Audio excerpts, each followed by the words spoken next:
Assalamualaikum class. Today we are going to study page number 83 to 85. First topic is non-renewable energy resources. Non-renewable energy resources ऐसी resources होती हैं जिनकी एक limited amount हमारे atmosphere या अर्थ में प्रेजेंट होती है। अगर वो प्रॉपरली एक दफ़ा यूज हो जाए या ख़त्म हो जाए तो वो हमें किसी भी तरीके से दोबारा रीन्यू नहीं कर सकते, किसी और चीज़ से हम उसको रिसाइकल नहीं कर सकते। फॉर एग्जाम्पल ऑयल, कोल और गैस। इसमें हमारा जो फर्स्ट मेन पॉइंट है वो है फॉसिल फ्यूल्स। फॉसिल फ्यूल्स क्या होती हैं? वो प्लांट्स और एनिमल्स की जो रिमेनिंग पार्ट होती है, जो उनकी बॉडी होती है, वो जब डिके करके हमारे अर्थ की सॉइल में मिक्स हो जाती है तो वो बहुत ज़्यादा रिच होती है न्यूट्रिएंट्स और मिनरल्स में, तो उसको हम कहते हैं फॉसिल फ्यूल्स। फॉसिल फ्यूल्स को ज़्यादातर यूज़ किया जाता है उसको बर्न करके इस तरह की एनर्जी रिसोर्सेज बनाने के लिए जिनसे हमें एनर्जी मिले। कोल और गैस जो है वो भी इसी तरह की फॉसिल फ्यूल से हमें मिलती हैं।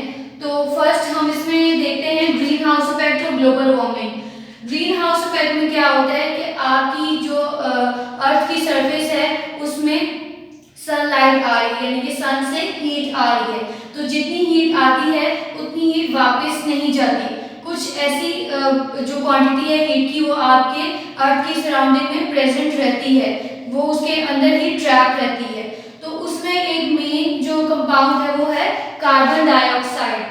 कार्बन डाइऑक्साइड उस हीट को आपकी अर्थ के सराउंडिंग में ट्रैप रखती है। जैसे कि आपकी बुक में अर्थ की एक डायग्राम बना के दिखाई गई है, उसी तरह वहाँ पे जो क्रॉस लाइंस हैं वो बता रही हैं कि जो हीट है वो इस कार्बन डाइऑक्साइड की वजह से उसके अंदर ट्रैप है। तो इसको हम कहते हैं ग्लोबल वार्मिंग, यानी कि ये आपकी अर्थ के एटमॉस्फेयर को वार्म रखता है, गर्म रखता है, हीट को ट्रैप रख रहा है। और ये आपकी बुक में कहा गया है जैसे कि ये ग्रीन हाउस इफेक्ट की तरह काम कर रहा है और ट्रैप कर रहा है उसको, सनलाइट को आपकी जो एनवायरनमेंट है उसमें।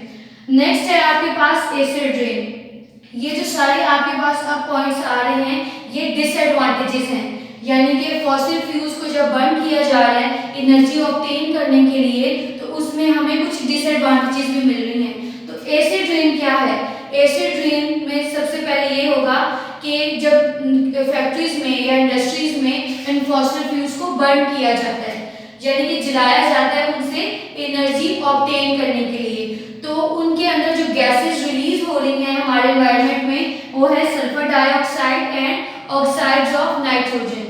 ये हार्मफुल केमिकल्स या हार्मफुल गैसेस हैं जो हमारे एनवायरनमेंट में रिलीज हो रही है फ्रॉम द इंडस्ट्रीज और फैक्ट्रीज। तो जब कहीं पे रेन होती है, जैसे यानी कि बारिश होती है, तो जो रेन के ड्रॉपलेट्स हैं उनके अंदर ये गैसेस मिक्स हो जाती हैं और मिक्स होने की वजह से ये हमारी अर्थ पे जब आके गिरती हैं तो इनके बहुत हार्मफुल साइड इफेक्ट्स हैं। जैसे कि अगर ये रिवर्स में जाती हैं तो वाटर में जाके ये फिशेस की लाइफ को इंडेंजर्ड करते हैं, यानी कि उनको किल करते हैं। उसके अलावा अगर ये सॉइल में जाएगा तो सॉइल में जब कोई न्यू प्लांट ग्रो करेगा तो वो भी इसको सॉइल से अपटेक करेगा और वो भी हार्मफुल हो जाता है। उसके अलावा ये हिस्टोरिकल बिल्डिंग्स जो है हमारी वो ज़्यादातर डिस्ट्रॉय हो रही हैं इस एसिड रेन की वजह से, क्योंकि बार बार इस गेमिंग गैसेस का उसके ऊपर गिरने की वजह से उसमें ब्लॉक्स में जो ब्रेकेज हो रही है और दरारें आ रही हैं इस एसिड रेन की वजह से। नेक्स्ट है न्यूक्लियर एनर्जी। न्यूक्लियर एनर्जी भी एनर्जी ऑब्टेन की जा रही है डिफरेंट रेडियोएक्टिव पार्टिकल्स से। रेडियोएक्टिव पार्टिकल्स वो पार्टिकल्स होते हैं जो खुद ब खुद रेडिएशन को रिलीज करते हैं। सबसे इम्पोर्टेंट जो इसमें एलिमेंट है वो है यूरेनियम। यूरेनियम जैसे कि आपको बताया गया है सबसे लार्जेस्ट एलिमेंट है हमारा और ये खुद रेडिएशन को रिलीज करता है, इसलिए हम इसको रेडियो एक्टिव एलिमेंट कहते हैं। और ये जो रेडिएशन रिलीज कर है वो हमारे एनवायरनमेंट में आती हैं और बहुत ज़्यादा हार्मफुल इफेक्ट भी है, लेकिन इसका जो एडवांटेज भी है कि हम इससे एनर्जी भी ऑब्टेन कर सकते हैं। नेक्स्ट टॉपिक है हमारा renewable energy resources. Something that can run out. ऐसी रिसोर्सेज जो कि ख़त्म नहीं होती हैं, जो आप रिन्यू कर सकते हो, रिसाइकल कर सकते हो और दोबारा आपकी अर्थ में आपको मिल जाती हैं। लेकिन नॉन रिन्यूएबल वो थी जो कि टाइम टू टाइम ख़त्म होती जा रही है, लेकिन रिन्यूएबल वो है जो ख़त्म नहीं हो रही है। इसकी example solar energy, wind energy, wave energy. इसकी और भी ज़्यादा एग्जाम्पल्स हैं लेकिन लेकिन अब इन्हीं एग्जांपल्स को हमने या इन्हीं एनर्जी की फॉर्म्स को हमने आगे डिटेल में पढ़ना है। सबसे पहले है हमारा सोलर पावर या फिर सोलर एनर्जी। सोलर सेल्स ऐसे सेल्स होते हैं जो कि सनलाइट को ट्रैप करके उससे इलेक्ट्रिसिटी प्रोड्यूस करवाते हैं। सोलर सेल्स आपने अक्सर देखा होगा कैलकुलेटर के ऊपर एक ब्लॉक बिल्कुल बना हुआ होता है और उसमें लाइंस लगी होती हैं, ये वो वाले सोलर सेल्स हैं। ये सनलाइट को ट्रैप करके इलेक्ट्रिसिटी प्रोड्यूस करवा रही है। नेक्स्ट है सोलर फर्नेस।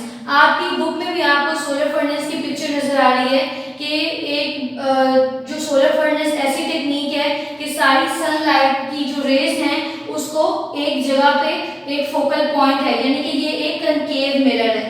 कनकेव मिरर वो जो कि इनर साइड की तरफ बेंड है या ज्यादा उसका झुकाव है इस तरफ, तो उसका जो सेंट्रल पॉइंट है उसको हम कहते हैं फोकल पॉइंट।